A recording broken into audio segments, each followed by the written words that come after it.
Hello good morning children. ये national vector school की Hindi SR की बुक है, भारतीय लोक कथाएँ। इसकी स्टोरी नंबर 3 कल्पना की उड़ान नेक्स्ट यूटी टेस्ट में आनी है और ये है पेज नंबर 16 पर। एक समय चंद्रकांत नाम का एक गरीब किसान था। उसकी पत्नी का नाम सुप्रिया था। चंद्रकांत गरीब होते हुए भी बहुत मेहनती था, पर उसकी एक कमजोरी थी। कमजोरी मतलब एक उसका एक वीक पॉइंट था। वह उसकी और पत्नी दोनों बैठे बैठे या बात करते करते कल्पना की उड़ान में उड़ने लगते थे। एक दिन दोनों अपना काम समाप्त करके बैठे और बातें करने लगे। चंद्रकांत का गाय पालने का सपना था। चंद्रकांत मतलब गाय पालने के सपने देखता था।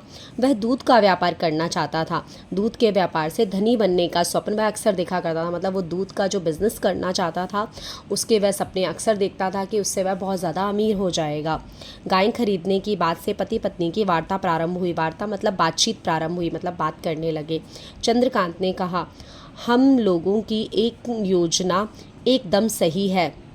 हम लोग अपनी प्रतिदिन की कमाई से निश्चित ही बचत कर लेंगे। मतलब वो जो डेली कमाई करते थे उससे डेली थोड़ा बहुत बचा लेंगे।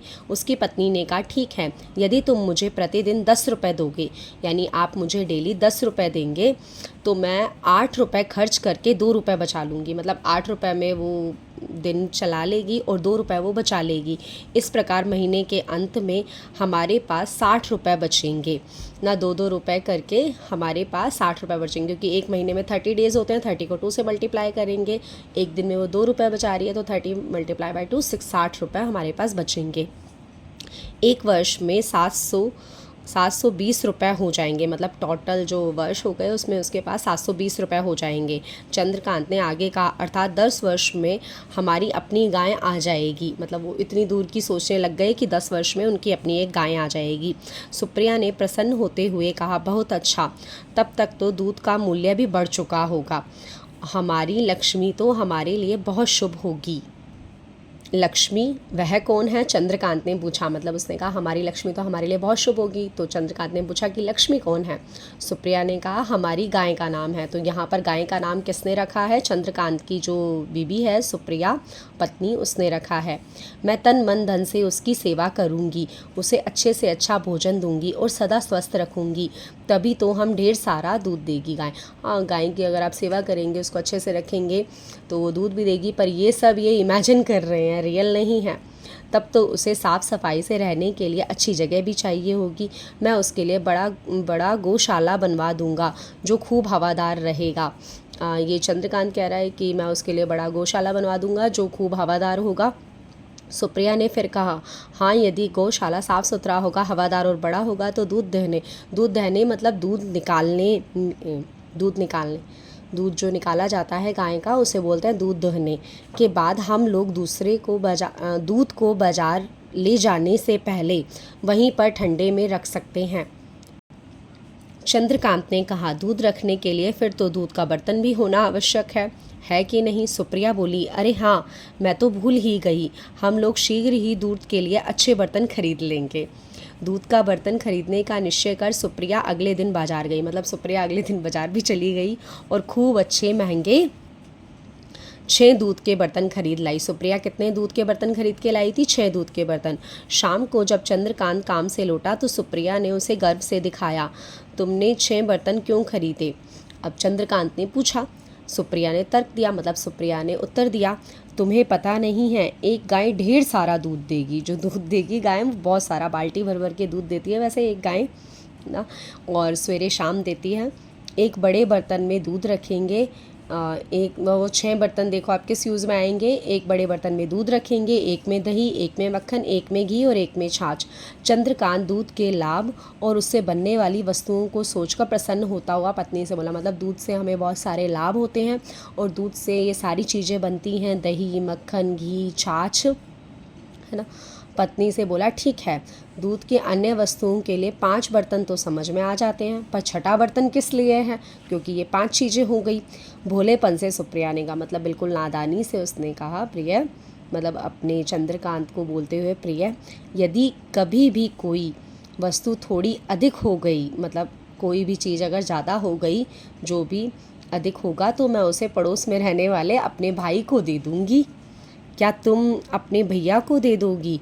किसकी अनुमति से? मतलब उसने चंद्रकांत ने क्रोधित होते हुए कहा कि किससे परमिशन लेकर तुम अपने भाई को दोगी? सुप्रिया ने कहा, अरे बचा हुआ दूध या दही अपने भाई को देने के लिए मुझे किसी की अनुमति की आवश्यकता है? कि मतलब मुझे क्या किसी की परमिशन की आवश्यकता है कि मैं अपने भाई को दूध दूँ? चंद्रकांत ने कहा, क्या तुम पागल हो गई हो? मैं मेहनत करके धन संग्रह करूं, मतलब मेहनत करके वो धन जोड़ेगा, फिर गाय खरीदूं, फिर गौशाला बनवाऊं और उसे अच्छा भोजन दूं, सफाई रखूं, है ना, स्वस्थ रखूं, दूध निकालूं, और तुम बचे हुए दूध को अपने भाई को दे दो, जो हमें कभी कुछ नहीं देता। मतलब जो उनका भाई होगा सुप्रिया का, वो उन्हें कभी कुछ नहीं देता चंद्रकांत के अकॉर्डिंग। तर्क वितर्क होता रहा, बात बढ़ी है। तर्क वितर्क मतलब आप एक हिसाब से चलाइए कि डिबेट कंपटीशन होता है ना, जिसमें लोग बाग एक बात करते हैं, दूसरा उसका वितर्क करता है, मतलब थोड़ी बहुत बातों से ही बहस हो जाती है, उस टाइप से तर्क वितर्क होता रहा। अंत में चंद्रकांत ने अपना आपा खोते हुए दूध के पात्रों में जोर से लात मारी। मतलब जो लास्ट में जब चंद्रकांत ने गुस्से में आ गया, अपना आपा खो दिया, तो उसने दूध के पात्रों में जोर से लात मारी। सुप्रिया से बोला, लो मैंने इन सभी को तोड़ दिया है, देखता हूँ अब तुम दूध या दही अपने भाई को कैसे देती हो। अभी तो ये देखो इमेजिन कर रहे हैं, तो इनके बीच इतनी लड़ाई हो गई। चंद्रकांत का एक पड़ोसी था मकरंद चंद्रकांत से मिलने आया था। वह बहुत ही समझदार और सूझबूझ वाला व्यक्ति था, है ना। वह बाहर की पति पत्नी की वार्ता सुनकर ठहर गया। वार्ता मतलब बातचीत सुनकर मतलब वहाँ पर रुक गया। उसने सोचा कि भीतर जाने का यही उचित समय है, मतलब अंदर जाने का यही ठीक टाइम है।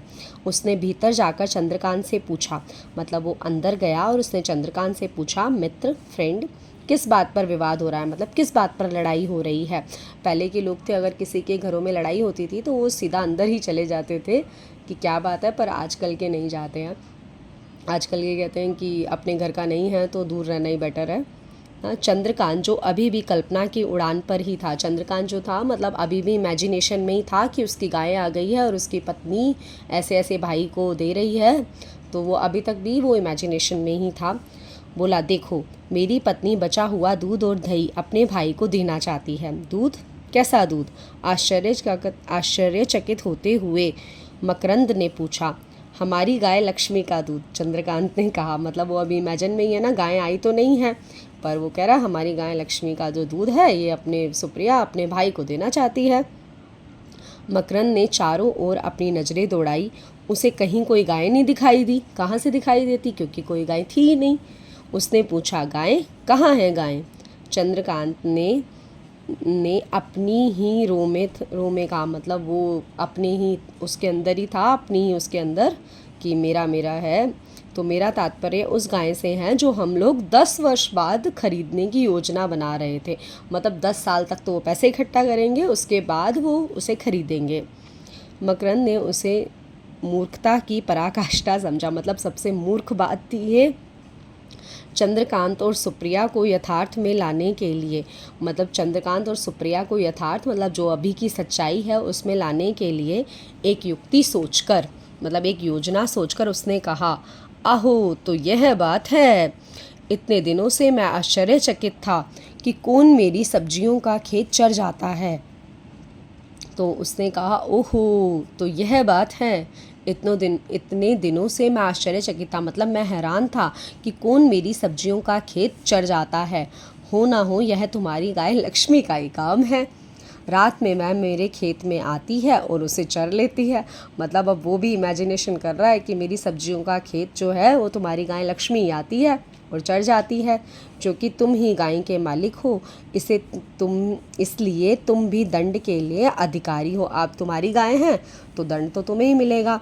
यह कहते हुए कोने में रखी छड़ी उठाकर मकरंद ने दे दनादन चंद्रकांत की पिटाई शुरू कर दी। दर्द होने पर चंद्रकांत यथार्थ में लौटा।